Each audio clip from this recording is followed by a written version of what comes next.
Hey, Matt Allen here. Welcome back to Tactical Bassin. What I want to talk to you guys about today is jig trailers, the different styles, how to choose which style, which color you want. We're going to break it down to basically three categories. You've got your basic chunks, your dead action chunks, we'll call them. Baits that basically have no motion in the water once they're on the back of that jig. Then we've got our active baits. Active baits are going to be like your rage tails, pack of chunks, grubs, single tail grubs, double tail grubs, those styles of baits. And then third is your creature baits, which a lot of the time are dead action, but not necessarily. Let's start with creature baits, mainly because that's my personal favorite. I love to take a creature bait, trim it down just a little bit. I'll usually say a beaver. I'll take 4 bands off the top of that beaver. It has those little edges. I cut the first 4 off and then thread that on as my trailer. What a creature does, it gives the entire bait some bulk. A beaver in particular is a dead action bait. It basically does very little once it's on the bottom. Other creatures will have some movement, but the key is because it's such a large body, the entire jig gets more body, more profile. When that skirt pulsates and opens up, you have that whole body in there filling out the midsection of the crawdad that you're imitating. Your second style, your dead chunks, we'll call them, the no action bait, something like a zoom chunk. Even pork falls into this category. You can just poke through, you can thread them on, but that chunk really also doesn't do a whole lot in the water. But when the water is truly cold, because they are so thin, they have more motion than a lot of your large motion chunks, more natural motion. They're not overdoing it, right?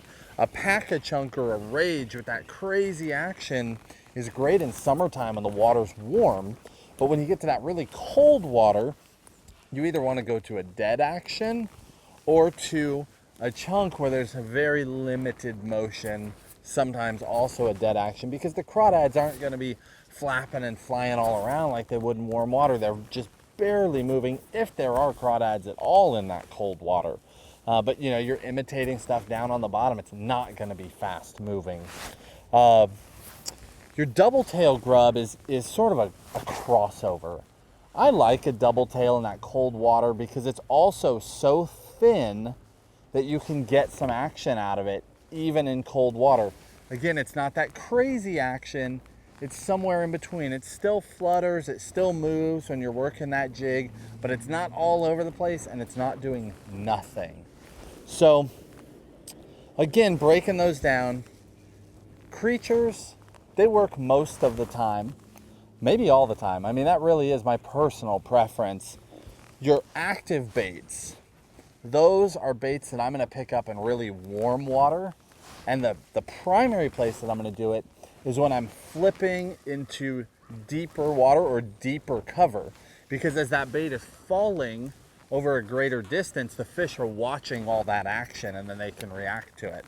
So I'll generally take a beaver off if I'm flipping into more than 6 or 7 foot deep cover, because they're watching the jig do nothing all the way down. If I switch to a paca, they're seeing it swim down, they're more likely to run out and grab it.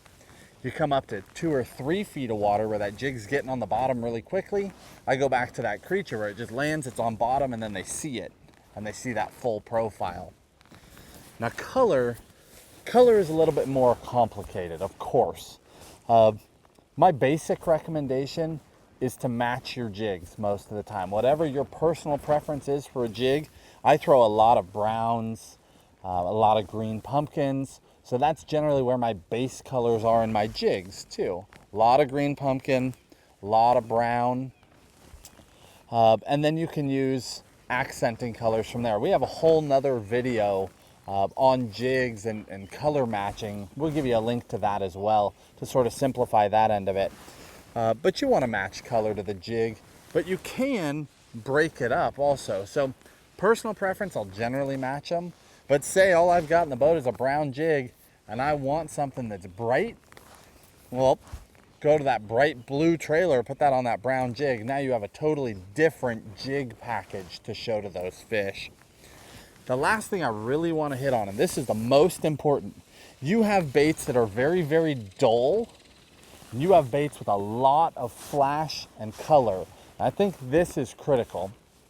Baits with a lot of glitter, a lot of bright colors in them that reflect that light, those are baits that I'm only going to use on sunny days. The reason for that is that we're not always imitating crawdads. Sometimes we are. Sometimes we're also imitating bait fish, bluegill, all sorts of things. And a lot of living things in the water have flash on their bodies, right? As they turn, reflect that light, you get flashes, you get all these different colors that come off of them. And glitter does a great job of imitating that. But as soon as you have cloud cover, that light reflection goes away. And I think having all that bright glitter sort of sends up a red light to the fish, that something doesn't make sense, something's not right here. So when you get that heavy cloud cover, I'll go to a dull color with very little glitter in it, or just a black glitter, you know, a green pumpkin black or a watermelon black. You don't use the purple accents and the blue accents. You just do that on those bright sunny days. I hope that helps explain it a little bit for you. You know, jig trailers, it really is a preference thing. There's not a right answer.